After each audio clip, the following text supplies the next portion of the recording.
লোকসভা নির্বাচনে তৃণমূল কর্মীরাই বিজেপির হয়ে ভোট করছেন, এমনটাই দাবি করলেন বিষ্ণুপুর লোকসভা কেন্দ্রের বিজেপির প্রার্থী সৌমিত্র খাঁ। আজ তিনি বাঁকুড়া ২ নম্বর ব্লকে তার লোকসভা কেন্দ্রে নির্বাচনী প্রচারে আসেন এবং একতেশ্বর শিব মন্দিরে পুজো দিয়েই তিনি তার নির্বাচনী প্রচার শুরু করেন এবং সেইখানেই সংবাদ মাধ্যমের মুখোমুখি হয়ে এমনটাই দাবি করলেন সৌমিত্র খাঁ।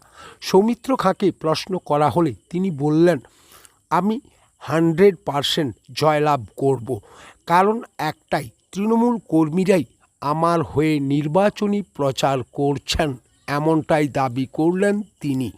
এবং তাকে আরও প্রশ্ন করা হয়, তারই প্রতিদ্বন্দ্বিতা করছেন তারই প্রাক্তন স্ত্রী।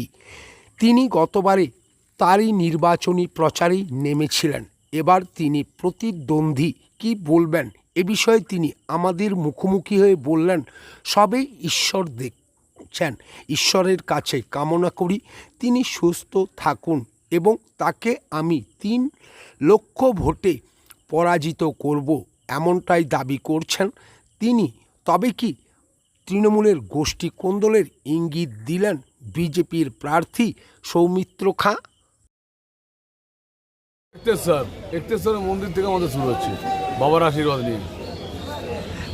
শাসক দল বলছে এবারে বাঁকুড়া লোকসভা এবং বিষ্ণুপুর লোকসভা বিজেপি শূন্য হবে, কি বলবেন? 3 লাখ ভোট হারাবো বলেছি, 3 লাখ। বিষ্ণুপুর লোকসভায় তৃণমূল কংগ্রেস 3 লাখ ভোট হারবে। আমাকে ভোট করতে হবে, তৃণমূলে ভোট করে আমার হয়ে। কিন্তু তৃণমূল প্রার্থী সে বলছে যে গতবার আপনি জিতেছিলেন তারই প্রচেষ্টাতে, এবারে সে নিজে তার আপনার প্রতিদ্বন্দ্বী, কি বলবেন? ঈশ্বর দেখছেন, ভালো থাকুন, ঈশ্বর দেখতে পাচ্ছেন।